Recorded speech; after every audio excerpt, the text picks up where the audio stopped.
거룩하신 아버지 하나님, 오늘도 저희들에게 새날을 열어주시니 감사와 찬양을 올려드립니다. 오늘도 주의 말씀을 붙잡고 살아갈 수 있도록 우리에게 주님의 성령으로 충만케 하여 주시고, 주님의 은혜에 기대하며 주님 붙잡고 살아갈 수 있도록 능력의 손으로 우리와 동행하여 주옵소서. 예수님 이름으로 기도합니다. 아멘. 279장 찬송 함께 드리겠습니다.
오늘 함께 묵상할 말씀은 누가복음 13장 18절에서 35절까지의 말씀입니다. 같이 읽겠습니다. 예수께서 말씀하셨다. 하나님 나라는 무엇과 같은가? 그것을 무엇에다가 비길까? 그것은 겨자씨의 다음 경우와 같다. 어떤 사람이 겨자씨를 가져다가 자기 정원에 심었더니 자라서 나무가 되어 공중의 새들이 그 가지에 깃들였다. 예수께서 다시 말씀하셨다. 하나님 나라를 무엇에다가 비길까? 그것은 누룩의 다음 경우와 같다.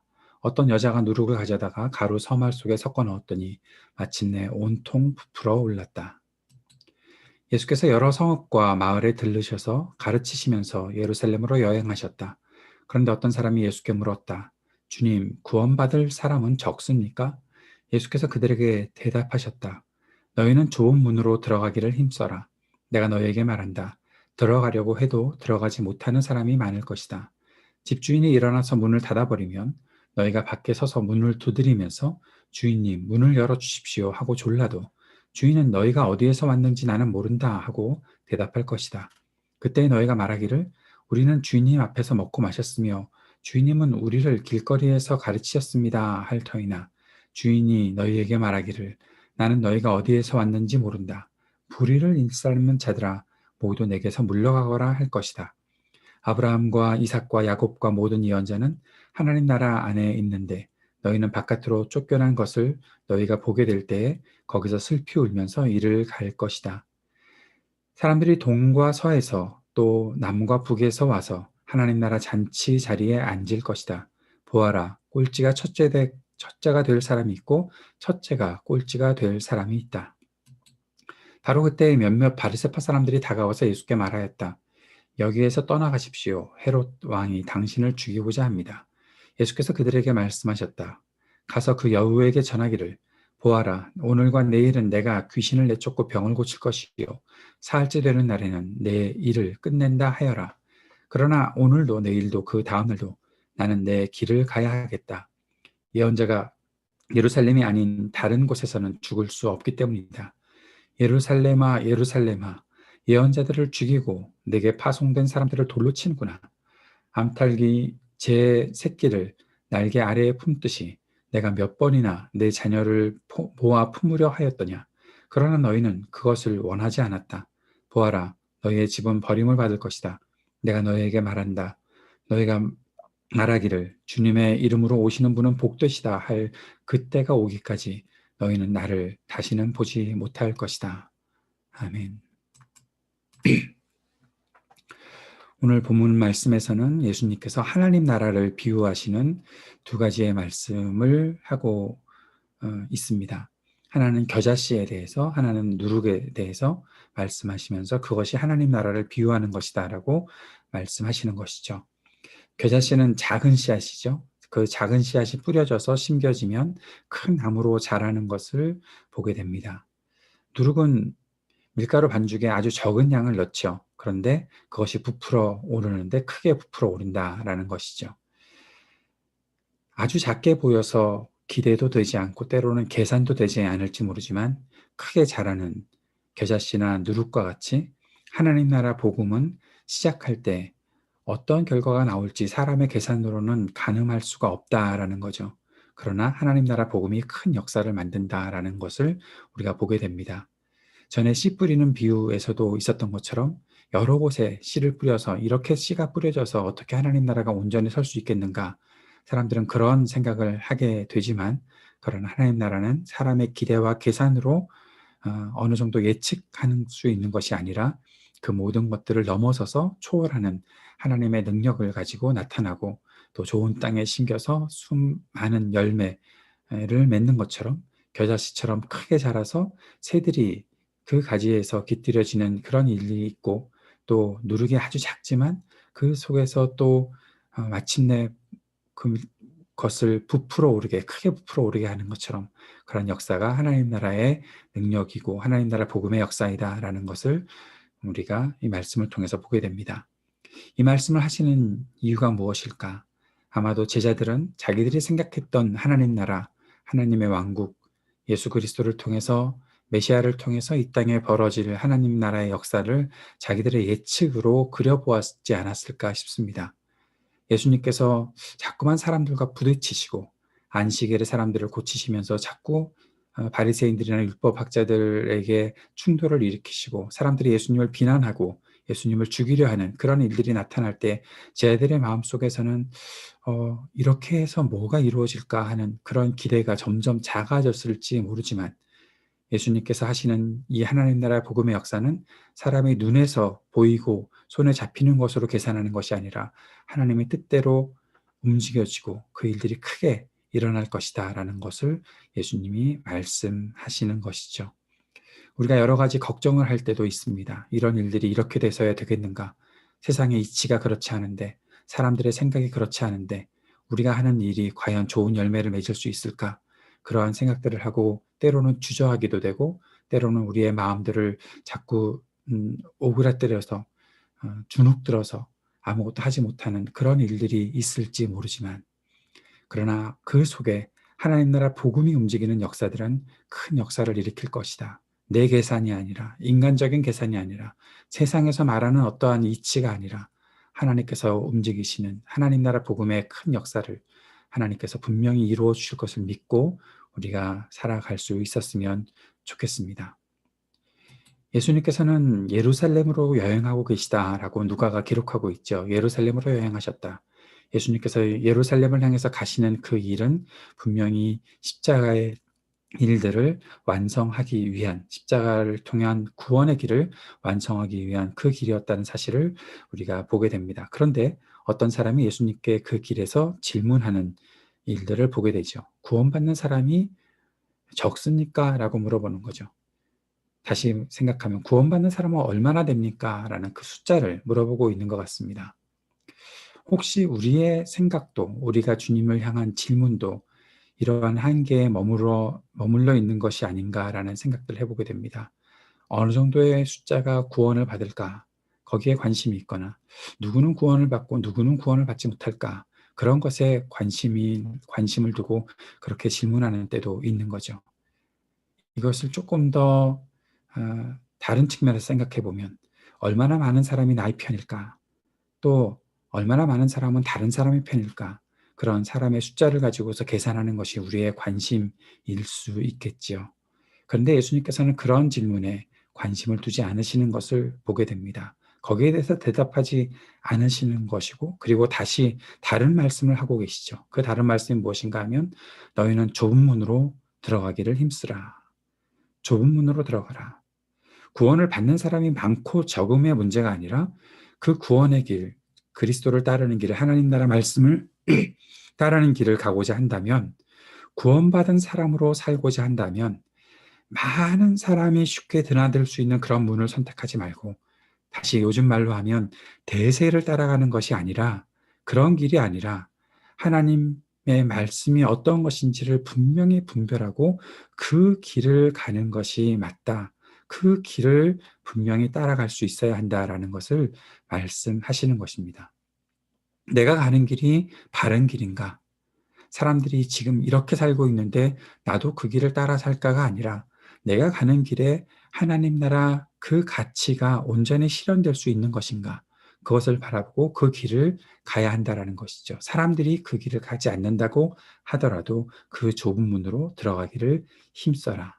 그런데 이 좁은 문의 특징이 하나 있습니다. 주인이 문을 닫으면 더 이상 들어갈 수 없다는 거죠. 주인이 문을 닫으면 슬퍼할 수밖에 없다라는 말씀을 하시는 것입니다. 그러면 우리는 또 이런 생각을 하죠. 그러면 구원받는 사람들이 적겠네? 지금 예수님께서는 거기에 관심을 두시는 것이 아니죠. 앞에서도 말씀하셨습니다. 아주 작아 보이지만 큰 역사가 일어나는 것이 하나님 나라다. 오늘 이 말씀의 부분에 보면 29절, 30절에 사람들이 동과 서에서 남과 북에서 하나님 나라 잔치 자리에 앉을 것이다. 어떤 사람들은 그 좁은 문이 닫혀서 더 이상 들어가지 못했는데, 예수님께서 말씀하시는 것은 수많은 곳에서 사람들이 와서, 얼마나의 사람들이 아니라고 말하지 않으시고, 많은 곳에서 사람들이, 온 세계 사방에서 사람들이 와서 그 잔치 자리에 앉을 것이다. 그리고 또 하나 말씀하시는 것, 꼴찌가 첫째가 되고 첫째가 꼴찌가 될 사람이 있을 것이다. 사람들이 말하는 어떠한 비교 우위에 따라서 사람들이 평가받는 것이 아니라 누구라도 하나님 나라에 들어와서 앉을 수 있다. 그런데 그 길은 좁은 문으로 들어가는 길이었고, 하나님께서 문을 닫기 전까지 들어왔어야 하는 그러한 곳에서 이렇게 하나님 나라 잔치가 벌어질 것이다 말씀하시는 것입니다. 이것이 우리가 좁은 문으로 들어가기를 부지런히 힘써야 되는 이유라는 사실을 주님께서 말씀하신 것이죠. 그리고 이어서 하시는 말씀은, 헤롯 왕이 예수님을 죽이려 한다라는 소식을 바리새파 사람들로 들으셨는데 예수님께서 끝까지 자기의 길을 가실 것이다 말씀하고 있는 것을 보게 됩니다. 그리고 예루살렘이 이렇게 결국 메시아를 죽이고 하나님의 그 말씀과 하나님께서 열어주시는 길을 거부하는 그런 곳이 되어버릴 것이다 라고 말씀하시는 것이죠. 그런데 그 속에서 사람들이 볼 때는 분명히 예수님은 죽임을 당하고 이런 일들을 겪게 되시지만 그러나 그 속에서 하나님 나라의 역사는 분명히 일어날 것이다. 구원의 역사가 나타날 것이다 라고 말씀하시며 예수님께서 탄식하시는, 그러나 하나님 나라의 그 길을 끝까지 걸어가신다라는 사실을 보여주시는 것이 오늘의 말씀입니다. 오늘 이 말씀을 붙잡고 우리가 이런 기도를 했으면 좋겠습니다. 주님, 때로는 내 마음과 내 삶이, 내 믿음이 참 작아 보이고 참 보잘것없어 보이는 것 같아서 안타까울 때가 많지만, 그러나 우리가 정말 진리를, 하나님께서 역사하시는 일들을 온전히 가지고 있다면 하나님의 일을 이루어 주십시오. 이것이 크건 적건, 많건 작건 그런 것들로 비교되는 것이 아니라, 그런 것들로 판단되는 것이 아니라 하나님의 뜻을 온전히 이루는 그 길을 우리가 끝까지 주님과 동행하며 걸어갈 수 있도록 도와주십시오. 우리가 섬기는 모든 일것들을 통해서 이러한 하나님의 역사가 나타날 수 있도록 도와주십시오. 주님 앞에 간절히 매달려 기도하는 이 아침이 되었으면 좋겠습니다. 오늘도 우리가 중보의 제목들을 가지고 주님 앞에 나아가며 기도합시다. 이 어려운 때를 잘 극복할 수 있는 인내와 지혜를 허락하시기를 위해서 기도하고, 우리 전윤수 형제의 치유와 회복을 위해서, 또 그 가운데 그 가족들에게 하나님의 보호하심과 위로하심이 있기를 위해 함께 기도하는 시간 가지길 바랍니다. 오늘 저녁 때 있을 성경 공부를 위해서도 함께 기도해 주시고, 오늘도 주의 말씀 가운데 나아가는 시간 될 수 있도록, 또 참 추운 날씨가 계속되고 있는데 이 가운데 우리 교우들 건강을 지켜주시고 우리 자녀들 붙잡아 주시도록 위해서 기도하고, IT의 전국 안정과 또 이동열 선교사님 모든 사역들을 위해서 함께 기도하고, 그 외의 기도의 제목들을 가지고도 함께 기도하는 이 아침이 되었으면 좋겠습니다. 우리 기도하며 이 하루 시작하며 나아갑니다. 기도하겠습니다.